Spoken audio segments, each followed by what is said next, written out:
Hi,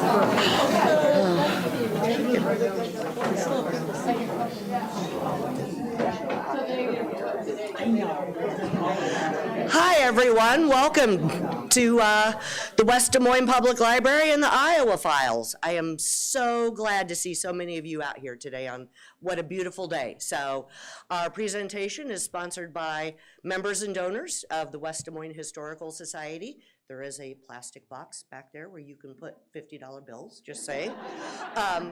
Or take an envelope, become a member. This is the kind of thing that our members and donors support. So we also get support from the West Des Moines Library Friends Foundation and the amazing library staff themselves, and bravo, Greater Des Moines.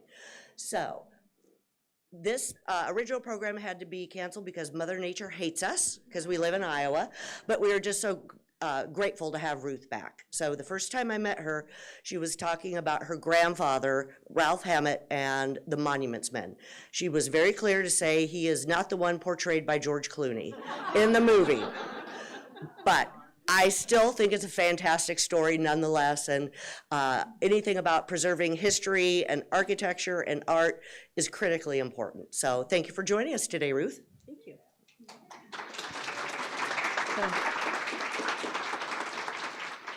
So I want to start off, who has seen the movie The Monuments Men by George Clooney? Okay, that's pretty typical.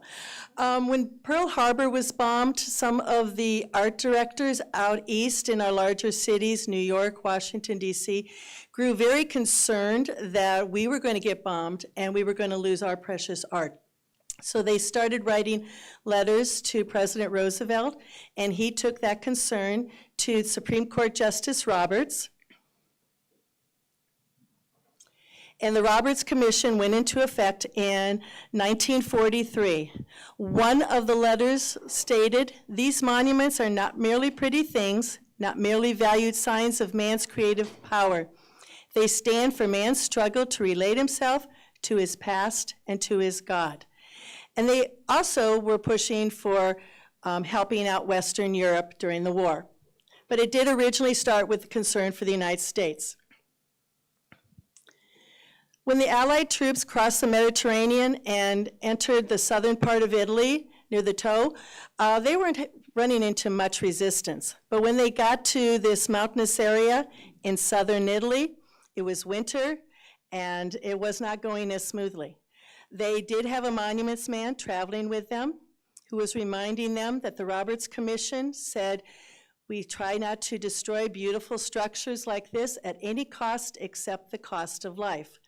Well, after weeks of heavy casualties, they felt that line was fading, and they went ahead and brought in the bombers. And you can see how Mount Cassino looked afterwards. Now, sadly, they discovered the Germans had never been inside like they thought. They were behind it. So the Germans had respected the building, and the Allies had not. Also, if you look at that lower right-hand picture, we had given the Germans a great advantage. That's a perfect place for snipers. So in the movie, George Clooney is portraying a man named George Stout, and he's talking to President Roosevelt and Supreme Court Justice Roberts and pleading that we put together this organization. But if you're following the timeline, the Roberts Commission was 1943. The bombing of the casino was April of 1944. MFAA was the title the original officers were given. Their job was to protect the masterpieces, fine arts, and archives of Western Europe and the eastern part of the United States. The nickname Monuments Men did not come about until Robert Etzel wrote his book in 2009. And I am very thankful that he came up with that nickname because it is far easier to say. So I'm going to go with that nickname. In his book, Etzel stated this was the first time an army fought a war on one hand and attempted to mitigate damage to the cultural treasures at the same time. So I'm going to introduce you to some of the key players of the Monuments Men. The original group was 9 Americans and 5 Brits. The man in the middle is your homegrown Iowa boy, George Stout, born in Winterset, Iowa. How many of you knew about George Stout in Winterset? Well, there's always a few who do. If you go shopping there, there's a few posters of the Monuments Men in some of the store windows. When he turned 18, our country was in World War I, and he enlisted in the Navy. When he returned, he attended the University of Iowa, and then eventually he ended up at Harvard. When he completed his studies there, they gave him a job at the Fogg Museum, and he is an art restorer, and some of the techniques that he created for art restoration are still used today. When World War II broke out, he became the person who came up with the colors for painting our Air Force planes. Sadly, the two men flanking him are the casualties of war.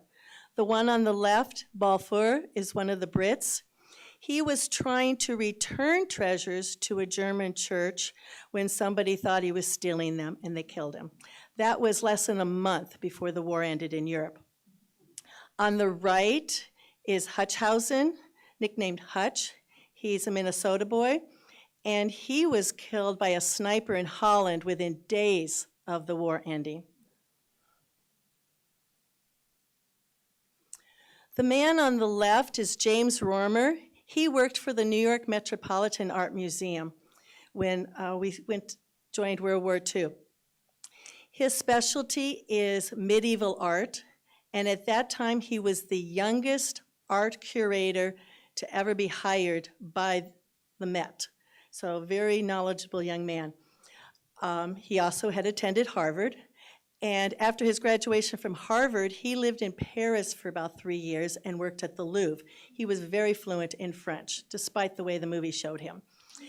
When Pearl Harbor was bombed, he went and studied German. So by the time he went over as a monuments man, he knew both French and German. On the right is Robert Posey. He was born in Alabama. He was raised in a farm family, and they could not afford to send him to college, so he joined ROTC to get his architecture degree. So he became a perfect candidate for the Monuments Men because he was both an architect and had military training. And he is the only one of the original Monuments Men who did not have a connection to Harvard. And then this is my Monuments Man, Captain Ralph Hammett. He is my maternal grandfather. He was born in Mankato, Minnesota, attended the University of Minnesota, and eventually ended up at Harvard, where he got to room with another Midwesterner, George Stout. So that's how they got connected. My grandfather was a strong academic student, and so when he completed his studies at Harvard, he was awarded the Rome Prize. That meant he got to live in Rome and study at the American Academy for 2 years, all expenses paid, room, board, food, everything. During his time, he traveled around Western Europe, took lots of photographs, and then he authored this book. Little did he know that less than 20 years later, he would be back in those countries, inspecting those same buildings for damage or trying to come up with ways to protect them during war. So what was happening to Europe's art and archives between 1930 and 1945? Well, they were in fine shape until Hitler came into power. He loved art, and he wanted art. So when he came into power, he took over some of the churches in Germany. If a church would not recognize the faith that he wanted them to, then their treasures were fair game. And then, of course, he was going after the art in Jewish homes. Then, as the Nazis conquered other countries, he continued to loot Jewish homes, churches, and museums. His Nazi art unit's name is right inside the circle, and this stamp was put on any piece of art that they confiscated.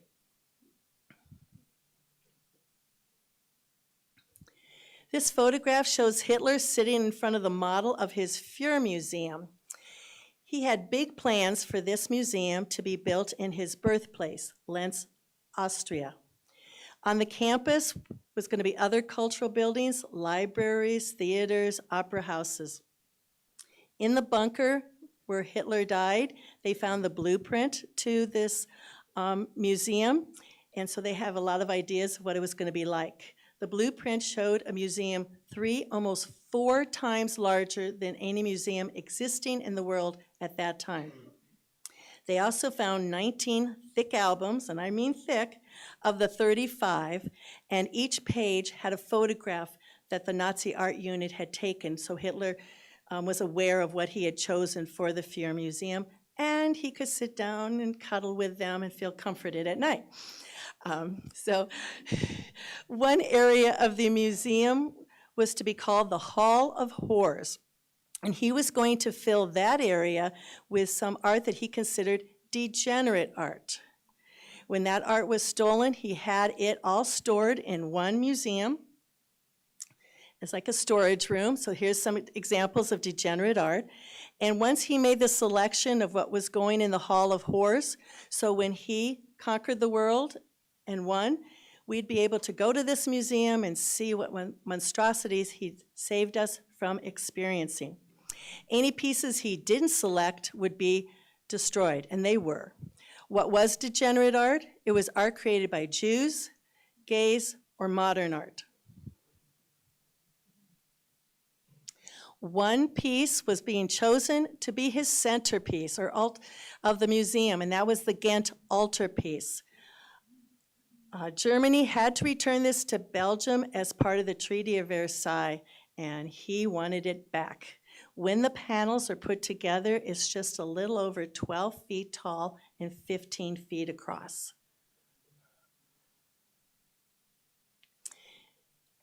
When Hitler made his selection, the next people in line were some of his friends, and one of them was Hans Frank, the butcher of Poland.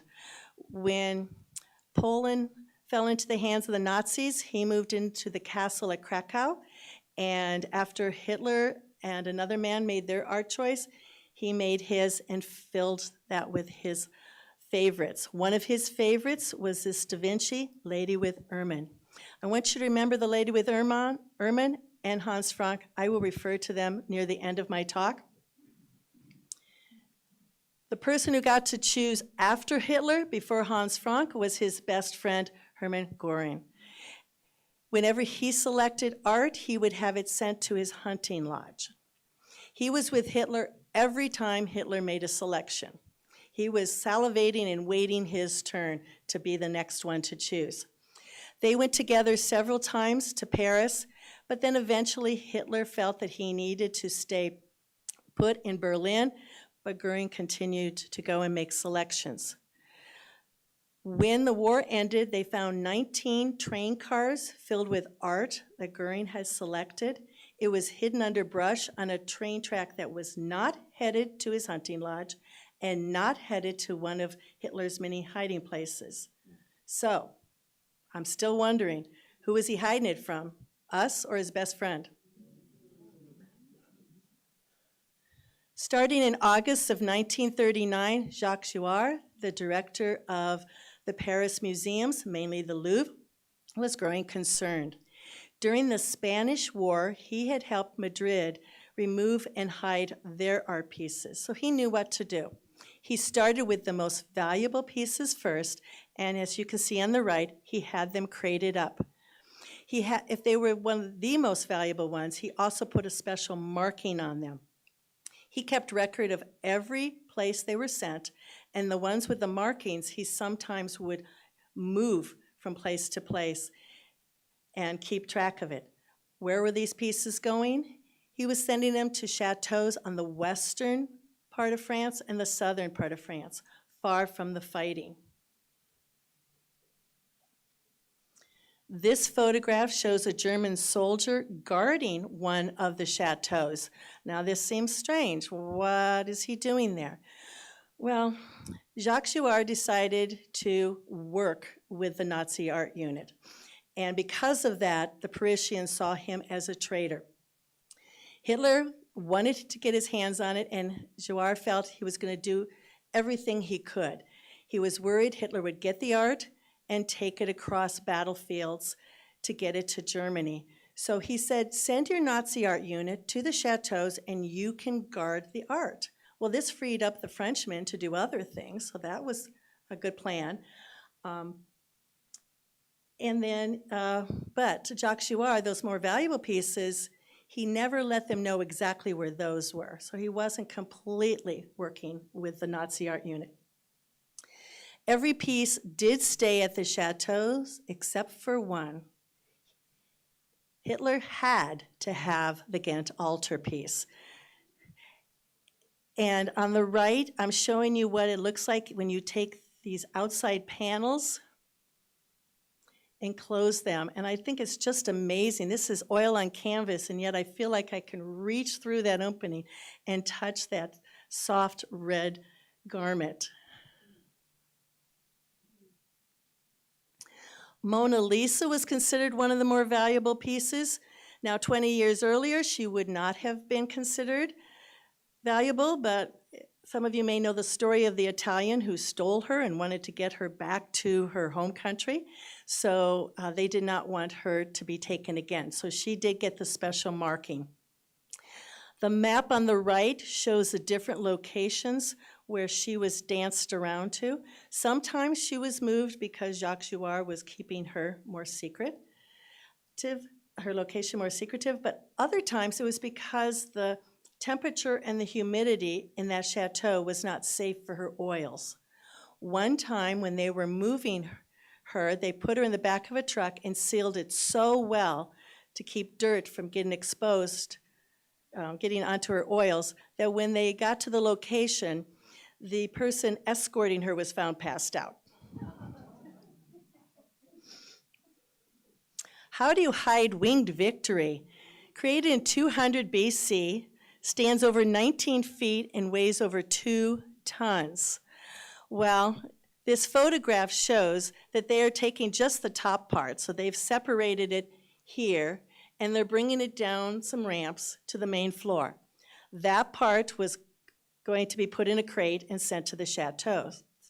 The lower part is considered part of the art also, but too heavy for a truck to manage. So that was taken down the same planks, and then they moved the planks down the basement stairs and moved it to the basement. They used pulleys to lower it onto its side, and then they filled bags with trash and covered the rock foundation with trash. When the Allies got into Paris and they went to investigate, it was still there under the trash. So it had always been under their nose. So this is the crate that took the top part of Winged Victory. And this is how the Louvre looked a few days before the Nazis arrived. Empty frames and empty galleries. And look at the bottom left photo. The last pieces of art were not getting the same respect. Time was running out. They were just putting them in the truck and putting several of them leaning up against each other and then heading down those dirty country roads. And the Nazis entered Paris in June of 1940.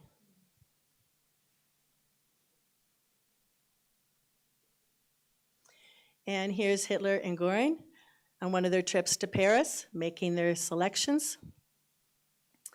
And then one of the smaller museums was turned into the art collection area, where the art would be collected until it was selected and shipped off. And anything they didn't select, they would sell off to raise money for the troops. Okay, I'm going to give my voice a break. I'm going to let you read the next 2 slides. I'm going to take a sip of water.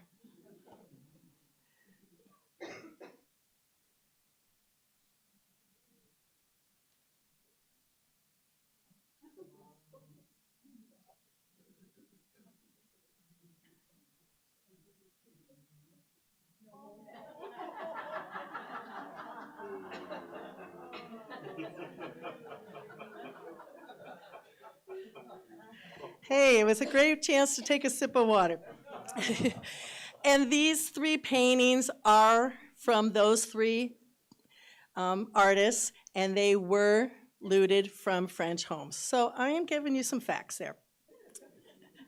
When the Nazi art unit took over all the art museums, they kept Jacques Chouart on staff because they felt he was cooperating, and then 3 women to do all the note-taking of where the art was going and what the art was.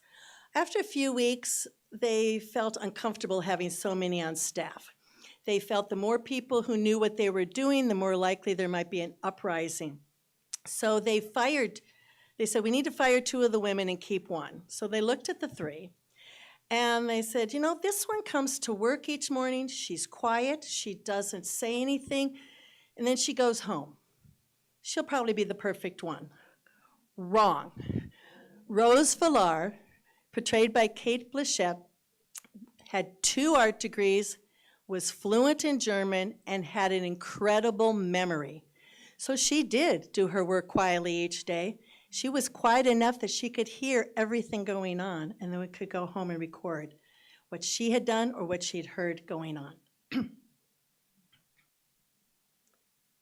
The monuments men could not all travel together, so when they were being moved across the Atlantic, they were not considered critical cargo. Of course, the soldiers and equipment needed to get over there first, so they would just get on ships whenever there was space. So this photograph was taken by my grandfather, and the one on the left is George Stout. And in Etzel's book, he refers to him as the dapper George Stout, and I think it fits him well. And then to the right of him is Robert Posey, the Alabama farm boy. And then 4 in, leaning over the railing, that's James Romer.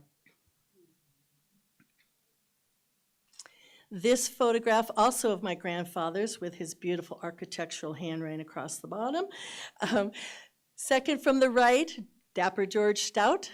Behind him, Fuehrer, the Brit who sadly died. And then my grandfather, as you can see, he's the shortest one in the group. I don't know why they stuck him in the back, but they did.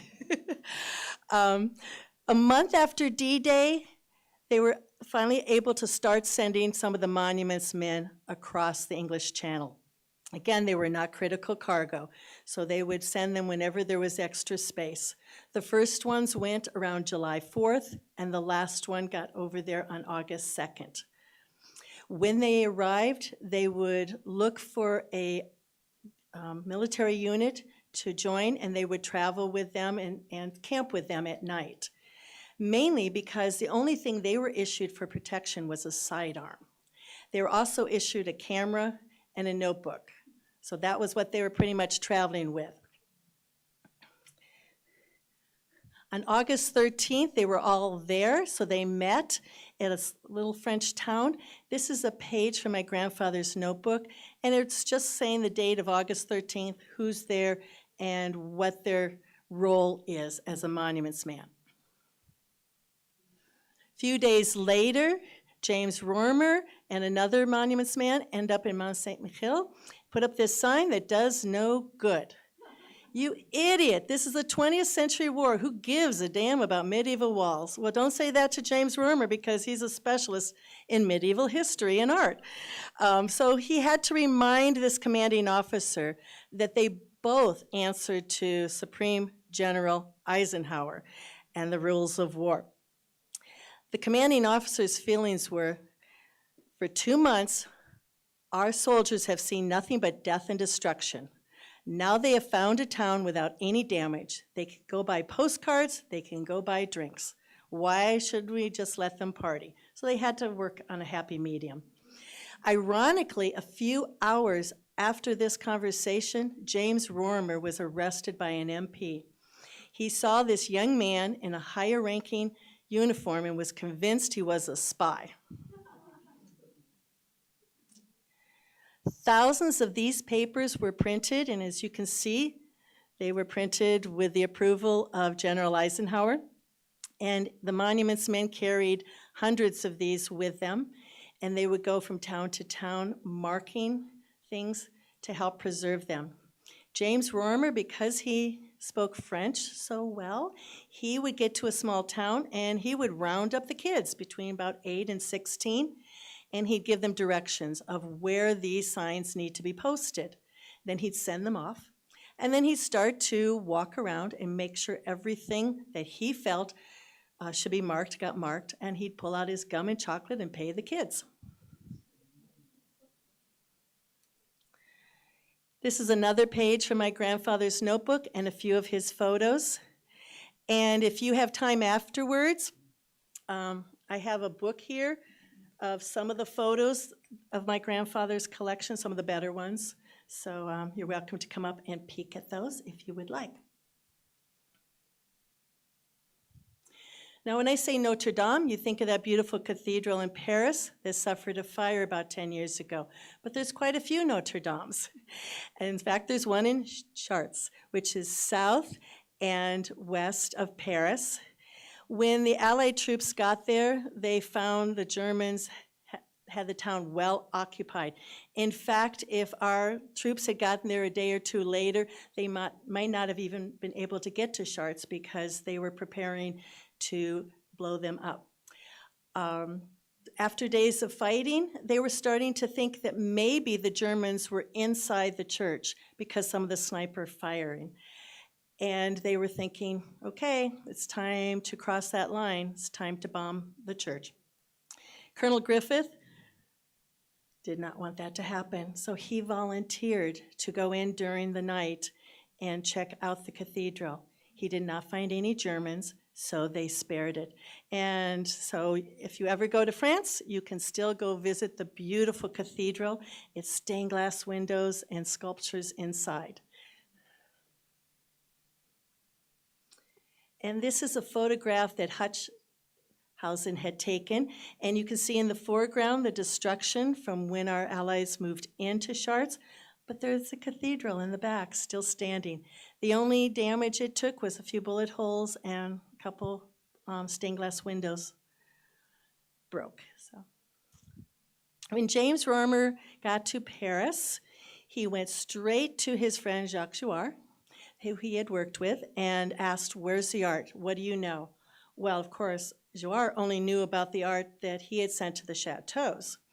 He said, "I think there's somebody who knows about the art that's been taken from France."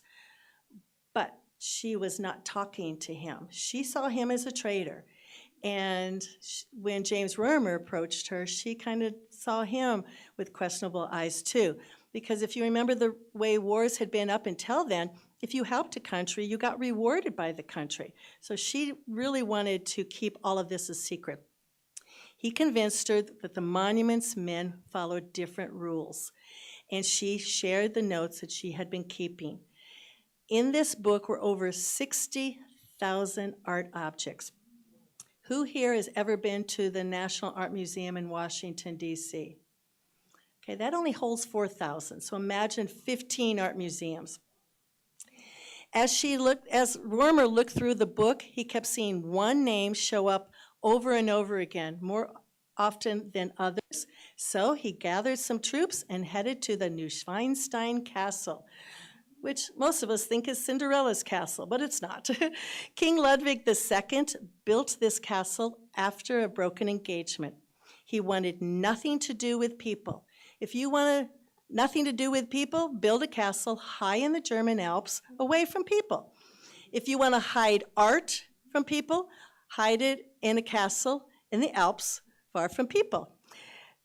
Ludwig died before the castle was finished. The exterior was completed, but the interior was not, so it really had a lot of storage.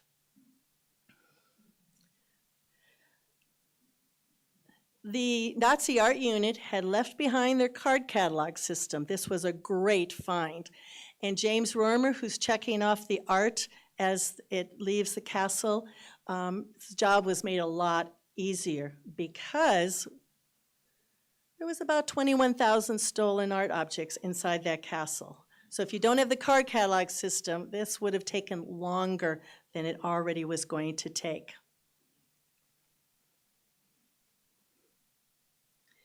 One of the officers who was recruited to help wrote home, "The good name of the Army depended in great measure on the respect which it showed to the art heritage of the modern world." A lot of the art in the castle belonged to the Rothschild families. One family had lived in Vienna When Austria joined Germany, they were allowed to leave, but only with the clothes on their back. And everything in their beautiful palace was captured. Another one of the Rothschild families lived north of Paris, and their home was also filled with art. They ran a Paris hotel that was filled with art. It took from May to November of 45 to get all those pieces out of the castle. If you've seen the movie, you're going to recognize this. This is my favorite part of the movie. I'm going to call this scene a toothache. Robert Posey and Private Kirsten are in Germany doing their job when Posey gets a toothache, and he can't think about anything except that toothache. So he seeks out a dentist, and of course the dentist is curious because they look too old to be soldiers, and they're traveling as a pair of officers, so he inquires, and they inform him of the job of the monuments-man. Well, he is just elated because his son-in-law went to Harvard for 2 years to study art, and then went on to Paris for 2 more years. And so he's like, he can help you. He can help you out. So he drags the 2 monuments men to his daughter and son-in-law's cottage. Now, I'm going to predict that the father-in-law and the son-in-law did not have a good relationship, because the father-in-law didn't know that he was an SS officer. And when it was discovered that he had this great art knowledge, he became the SS officer in charge of Goering's art. And so how did Goering pay him? With art. So they're sitting in his cottage with art on the wall. That shouldn't be there. So of course he was arrested, and intel was gathered. And so this map shows all the locations that were revealed where art was. Now, some of this they already knew because of Rose Villar's notes. So here is the castle. All the rest of those are mines.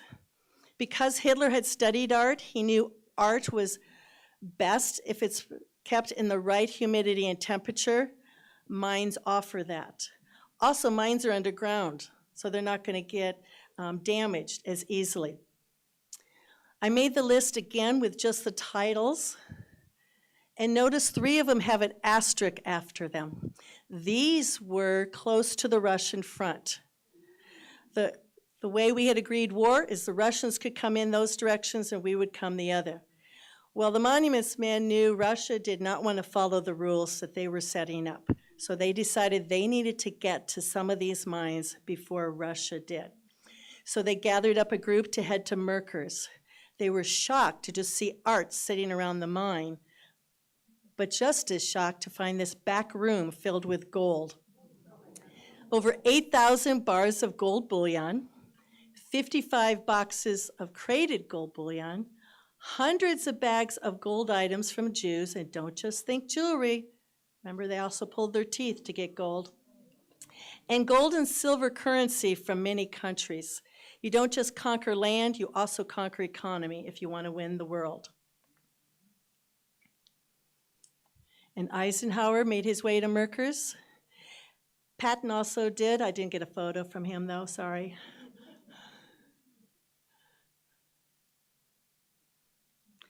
This piece of art was just sitting on a mine car leaning up against the wall. I think it looks far better in a museum.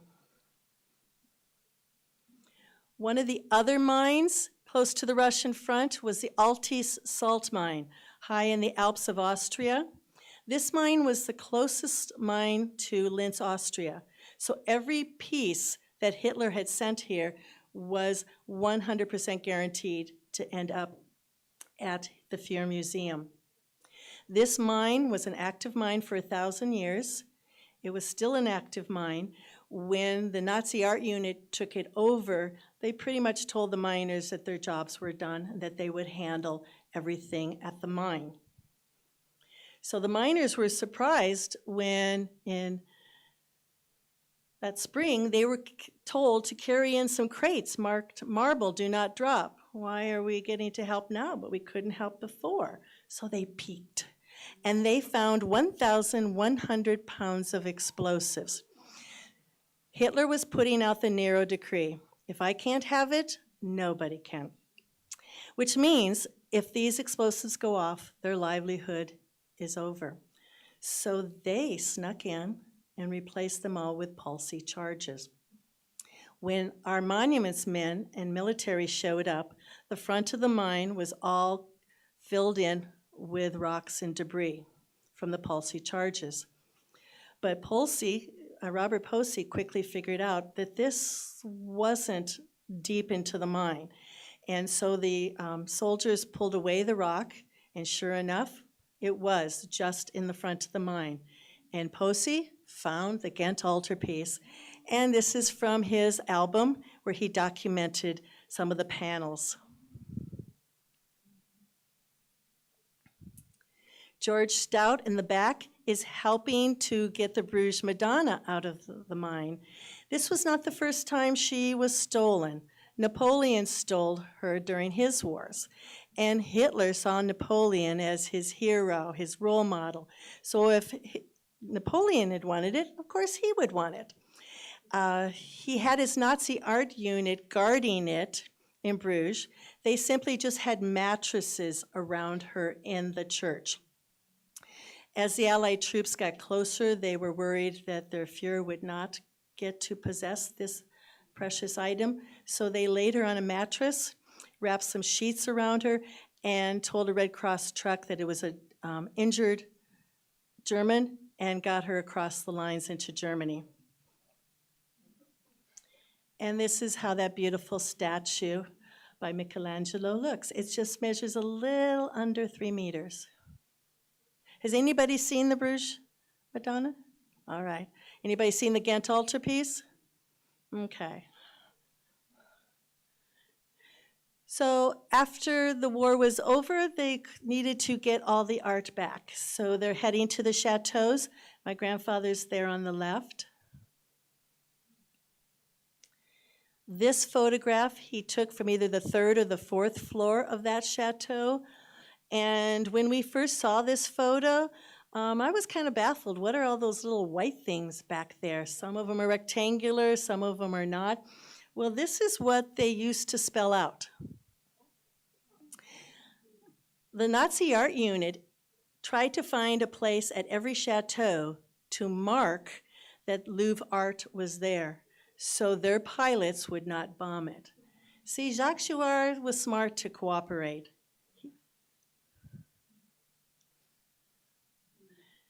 And here they're getting Goya's piece out.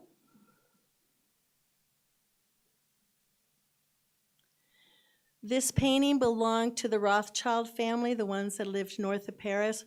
After the war, they gifted it to the Louvre. It was their thank you for all that the Louvre had done to preserve the French culture and the French art. Private Harry Ettlinger was born to a Jewish family in Karlsruhe, Germany. His family had run a department store for over 100 years when it was boycotted in 1933. Harry had to wear the Jewish star, and he could not go to the public places like the library, the pool, the schools, the museums. In 1935, the Germans came in and boarded up the family's store, and they were starving. Few days after his bar mitzvah, they fled Germany, and they ended up in the United States. As soon as Harry turned 18, he enlisted. He wanted to help out his new country. He was with a troop that was being sent to the Battle of the Bulge to support the war. He didn't make it there because when they realized how fluent he was in German, they decided he needed to help with the Nuremberg trials. He eventually became the translator for Hitler's doctor, but the trial wasn't ready for him, and he sat around bored. That's not what he came over for. He wanted to help his new country. So he heard that the Monuments Men was grabbing any unneeded officers to help extract things from the mines. So Harry is on the right. He found a half-buried suitcase in this mine, opens it up, and finds a Rembrandt's portrait that hung in the museum in Karlsruhe. He'd never been allowed to see. I love full circle stories. In the movie, Raphael's portrait of a young man is seen burning. We do know that the Nazis started to destroy art because of the Nero decree. We don't know if this is one of them. Some people don't think it was destroyed. Here's why. Think back. Remember I told you, remember Hans Frank? When he had to flee Poland because the Russians were quickly getting there, he grabbed two of his favorite pieces, Lady with Ermine and the portrait. So why did the Lady with Ermine survive, but this one didn't? Also, someone signed a document in 1948 and swore that they had seen it in a location. But when the monuments men got there, it wasn't there. But they said, I saw it. So who knows? When the movie came out in 2014, this was valued at $100 million, so keep your eyes open. Also, the Monuments Men, it's now called the Monuments Men and Women Organization, put out a deck of cards. And each card shows one of the 52 things that are still missing. And it's not just 52 things missing, but these are the ones they chose for cards. So if you like to play cards or like to look for art, get yourself a deck. About 2.5 years ago, the World War II Museum in New Orleans opened up an area about the Monuments Men, and this is on the plaque when you enter. And approximately 3.5 million stolen cultural objects and works of art were taken and restored by the help of the Monuments Men. When the war ended, when VE Day happened, the original Monuments Men wanted to get back to their jobs, back to their civilian life. Most of the work that was happening was just removing things and documenting. That could be done by the locals who needed work. And the bookkeeping could be done by secretaries and librarians who had those jobs before the war. And that's why it's now called the Monuments Men and Women, because women did step in and help out. Now, all the Monuments Men headed home except for one. George Stout felt that if the war was still happening in the Pacific, then there was still work to be done. So he headed to the Pacific. When that was finally over, he headed back to Boston and back to the Fogg Museum, and he never spoke about his work. He was happy to be home with his wife and his family, back to the job he loved. So he really kept it quiet. The other Monuments Men, they came home and wrote articles, gave some guest lectures, and then eventually they kind of put it on the shelf too. But I like this quote by Private Kirsten about George Stout. He actually saved the art that everybody else talked about, because he really was a key figure in the story. George Clooney decided to end the movie by having the older George Stout, and that's played by George Clooney's dad, if you didn't know, going back to Bruges with, I don't know if it's a son or a grandson, and showing him the Bruges Madonna. Now, we know this didn't happen because we know how George Stout lived the rest of his life. But my family loves the ending of the movie because in 1969, my grandfather, Ralph Hammett, took my older brother, Ralph Hammett Allen, to Europe and told him his story. So it fits. And you're welcome to come up and look at the objects that I have up here. This is Rose Villar's story, which just got published in English for the first time a year ago, February. This is the one that the movie was based on. And the Monuments Man, James Rorimer's family, republished his notes and put it into a book form with photos, and they did that about 3 years ago. And if you're someone like me who loves to read historical fiction and wants it to be about the Monuments Men or the art, these two books fit that. And then about 10 years ago, the Monuments Men were honored with the Congressional Gold Medal. And that was quite a treat. I got to meet Robert Etzel and Private Harry Ettlinger, but none of them are alive anymore. I think the last Monuments Man or woman passed away about 3 years ago. So, all right.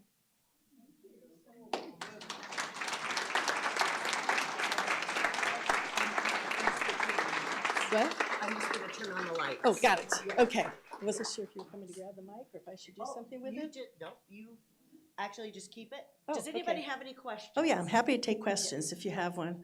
Or if you're overwhelmed, that's okay. I said a lot. Yes.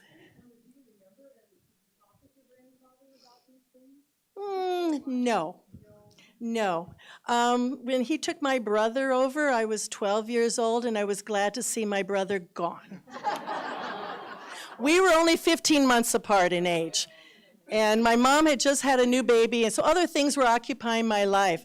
So I did not know this story until my mother went to a lecture in Colorado Springs that Robert Etzel was giving, and my mom's sitting there going, he's talking about my dad.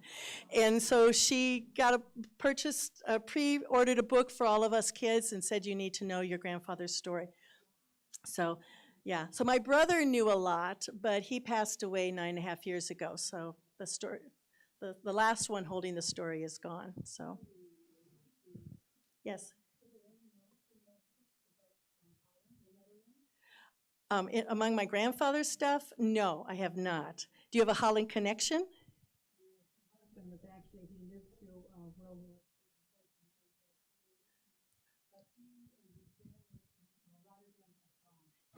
Amsterdam was preserved, and the Stasi, the East Germans, were all over Rotterdam, and they had to steal potatoes to survive, and his brothers, and not get caught. And they were rounding a corner near downtown Rotterdam, and they had a whole series of Dutch people lined up, and my husband's father was a leader in the resistance in Rotterdam. We have the letter from the Queen and the medal. And they had the people, and they were just shooting them one by one. They were lined up in a row. That's where you were going with that. That's what happened to my uncle in Italy. He was shot down, and when he was rescued, they saved some, but they shot others in a row. You either went left or right, or you got a bullet. And my husband, I just want to tell you that they came into their home. The Dutch homes are very little, and they were on the second floor. And boom, boom, boom, boom, boom, the steps. My husband was 11, 12. He understood and knew what was going on. And they were looking for guns because they suspected that the father was a resistance Part of the leader. resistance, yeah. And they tore up floorboards in the living room, in the bedroom, and his mother had a big pot of water for bathing, etc., on the kitchen floor. They didn't touch the kitchen floor. The kitchen floor held all the long guns. Underneath. Cool story. You need to do your own program. I had mentioned Hutzhausen. Being shot by a sniper in Holland. Any of our soldiers who died there, the people have adopted those grave sites. They adopted them right when those men were buried, and generations have continued to take care of those. And Robert Etzel just published a book within this last year about that fact and the stories behind the Holland people and the soldiers buried there. So I don't have that book. Any other questions? To this day, they still honor Americans. Yes, they do. They do. So, thank you. Oh, yes. Are there still art that hasn't been, that they Oh, yes. still be looking for? Well, like I said, the 52 in the deck, and that's just 52 out of some of them. Yeah, there's still pieces out there. Saying the title issues come up, who Yeah. paid legitimately for something that was Right. stolen 5 generations Right. back. If you go to an art museum and it's a piece that was stolen during the war, they are required to put on the plaque that that was stolen, where it was stolen from, And where it was stored. So it does make it more interesting to go to art museums. Also, if you want to, you can get onto the Monuments Men and Women Foundation site. They put out a newsletter quarterly, and they always are talking about what's going on if they have found something. I referred to the 35 thick albums that Hitler had. One of them was just found last year. One of our soldiers passed away. The family went through his army trunk. He had been one of the soldiers that first arrived to Berlin, and he wanted proof that he was among Hitler's body, and he grabbed that album. And so, nobody knew he had it. So they're always keeping their eyes open, and I love when they report a story like that, and it gets returned to proper museums and such. So, all right, thank you so much. I love telling the story.